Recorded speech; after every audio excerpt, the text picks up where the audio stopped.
हाय दोस्तों, आप सब कैसे हो। मैं आशा करता हूं कि आप सब अच्छे होंगे। तो आज हम लोग बहुत ही इंपॉर्टेंट टॉपिक देखने वाले हैं। पैंक्रियास और डायबिटीज़ के बीच में क्या रिलेशनशिप होता है कि आखिरकार हमारे बॉडी में ये जो पैंक्रियास होता है यह सही से फंक्शन नहीं करते तो हमें डायबिटीज़ क्यों हो जाता है। तो देखा जाए तो यह जो पैंक्रियास होती है ये दोनों तरह के फंक्शन करती हैं। एक्सोक्राइन फंक्शन और इंडोक्राइन फंक्शन दोनों तरीके का फंक्शन करती है। एक्सोक्राइन और इंडोक्राइन दोनों तरीके का फंक्शन करती है। यह जो पैंक्रियास होती है 95% एक्सोक्राइन की तरह फंक्शन करती है, जो कि आपके बॉडी के अंदर एमाइलेज, लाइपेज और ट्रिप्सिन का फॉर्मेशन करती है, जो कि हमारे एंजाइम बनाती है, जो कि प्रोटीन, फैट और कार्बोहाइड्रेट्स का मेटाबॉलिज्म पाचन करने में मदद करती हैं। और देखा जाए तो इंडोक्राइन में क्या होता है, इंडोक्राइन में 5% जो इसका भाग होता है, इसमें थ्री ग्रुप ऑफ सेल पाई जाती हैं, आइसोलेट्स और लैंगरहैंस। तो इसमें देखा जाए तो सेल क्या कहते हैं, आपकी अल्फा सेल जो होती है ग्लूकागोन सिंथेसिस करती है, जो कि फॉर्मेशन ऑफ ग्लूकोज जो ग्लूकागोन से हार्मोन्स निकलता है अल्फा सेल से, ग्लूकागोन जो सिंथेसिस ऑफ ग्लूकोज बनाने में फॉर्मेशन मदद करता है।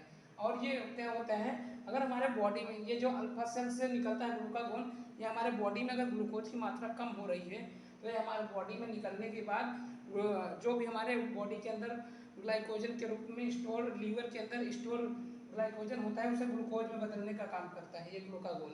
उसके बाद इंसुलिन आ गया, बीटा सेल से इंसुलिन निकलता है, सिंथेसिस ऑफ ग्लाइकोजन। यह हमारे बॉडी के अंदर जो अगर हमारे ब्लड स्ट्रीम में ग्लूकोज की मात्रा बहुत ज़्यादा बढ़ जा रही है तो उसमें वह ग्लूकोज को ग्लाइकोजन के रूप में स्टोर करता है, लीवर में करता है, मसल्स में करता है, ब्रेन में करता है।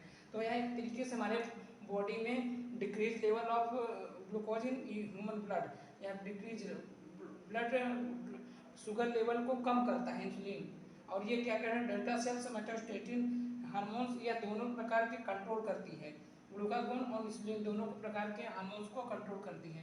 तो आई होप आप लोग, अगर इसमें देखा जाए तो अगर इंसुलिन की मात्रा बहुत ज़्यादा आपके बॉडी में नहीं बन रही है तो टाइप 1 डायबिटीज़ हो जाएगा। अगर इंसुलिन की मात्रा अगर बॉडी में आपके नहीं बन रही है बीटा सेल, तो टाइप 1 डायबिटीज़। अगर इंसुलिन बन रही है बहुत कम मात्रा में तो टाइप 2 डायबिटीज़ होता है।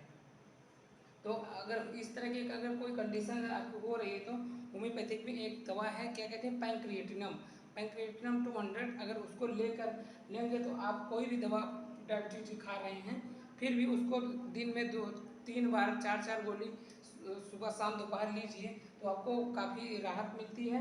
तो पैंक्रिएटिनम 200। तो आई होप यह वीडियो आपको अच्छा लगा होगा। तो आप लोग अगर कोई भी दिक्कत हो तो आप एक होम्योपैथिक फिजिशियन से मिलिए। मेरा वीडियो बनाने का केवल मतलब होता है नॉलेज के लिए, बाकी आप सेल्फ मेडिकेशन ना करिए। तो देखा जाए तो ये आपका पैंक्रियास है।